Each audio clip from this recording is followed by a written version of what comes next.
Hi,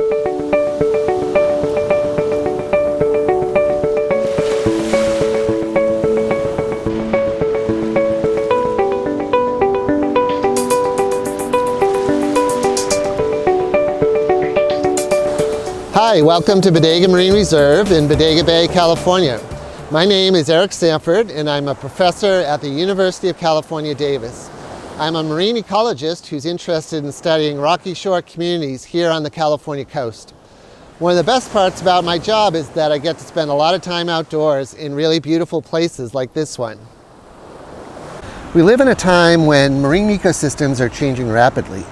Human activities are increasing the concentration of carbon dioxide in the atmosphere, which is making our oceans both more acidic and warmer. For example, here in the Bodega Marine Reserve, recorded mean ocean temperatures have increased by about 1.4 degrees Celsius over the past 60 years. But the effects of these changes on marine life are still poorly understood. Therefore, a lot of my research is aimed at the question, how are warming oceans affecting marine ecosystems? One of the simplest predictions about climate change is that as the planet warms, species distributions will shift poleward to track these changes. Here in the Bodega Marine Reserve, we have in fact seen evidence that the abundance of southern warm water species is increasing. For example, we've documented an increase in the sunburst sea anemone, Anthopleura. This species was completely absent here in the late 1970s, but has increased in our region since the 1990s. In more recent years, its population has really taken off in the tide pools here at Bodega. How can we tell that a population is increasing? In this case, the methods are pretty straightforward. We conduct surveys over time by stretching out a transect tape and counting all of the sunburst anemones along the same 60-meter section of rocky shore. Over the last decade, we've watched the number of sunburst anemones on this section of shoreline grow from 25 individuals to over 500.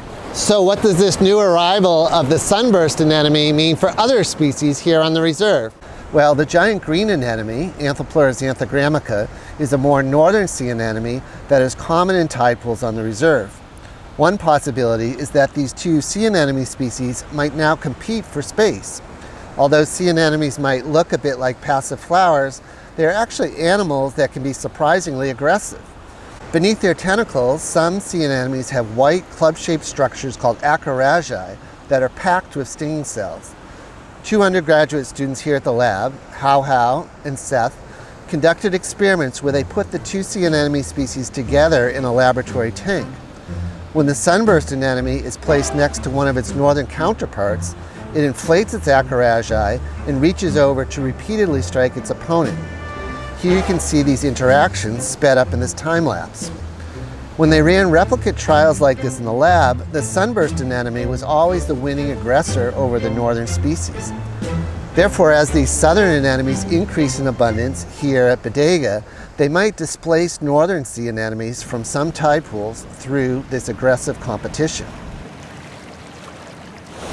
But the effects of climate change on marine ecosystems are not just limited to changes in average temperature over many decades.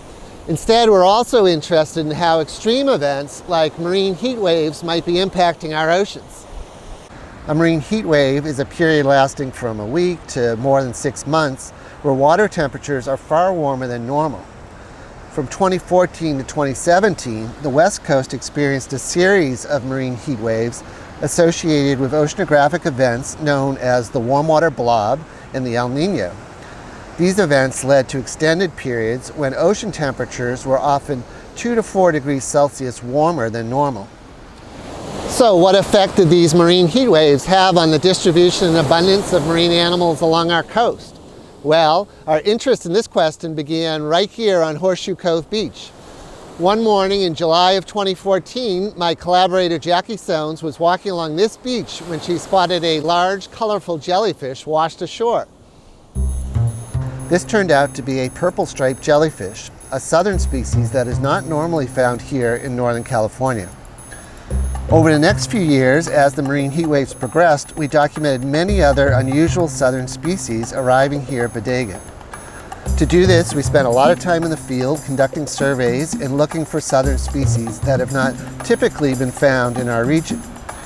These warm water visitors span a whole diversity of different types of animals, including pelagic snails, nudibranchs, sea cucumbers, barnacles, and many other marine animals. We even found 19 pelagic red crabs, a species that is normally found swimming off the coast of central Baja California, Mexico. We kept these unusual crabs in seawater tanks here at the lab, and a few are still alive today. Many of these southern species disappeared from Northern California in 2017 when the marine heat waves ended and ocean temperatures returned to a more normal level. But some of these southern species can still be found here. A good example of a southern species that got a foothold here in Northern California during the marine heat waves is the owl limpet, Laudia gigantea. These large intertidal mollusks are herbivores. They crawl around at high tide, grazing diatoms off wave-splashed rock within permanent territories that they defend from other intruding limpets. Owl limpets are a southern species that was very rare here at Bodega before the marine heat waves began in 2014. But during these warm water events, we had lots of little owl limpets arrive from farther south. As part of their life cycle, owl limpets produce tiny larvae that swim with long cilia.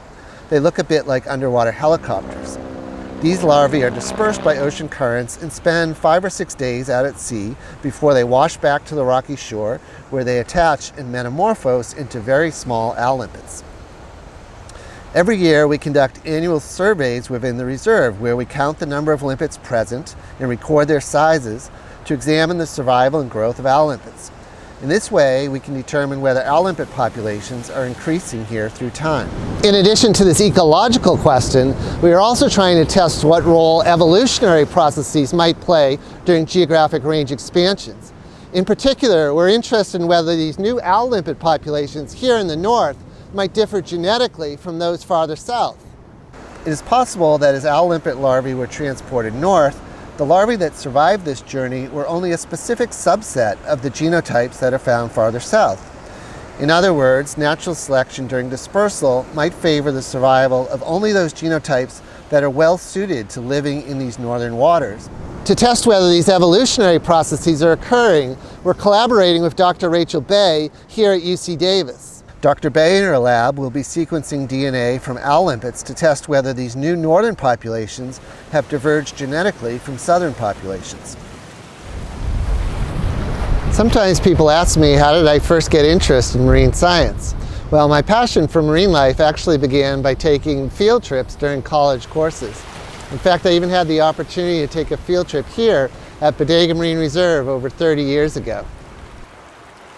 Although it's not surprising that I've changed a lot over this period, what is surprising is just how rapidly our oceans have changed.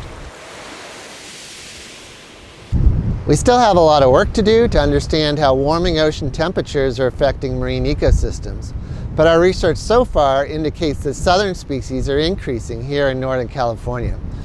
In our future work, we're going to look at how ecological processes like changing competition and evolutionary processes like selection and adaptation might continue to influence how marine communities respond to climate change in the future.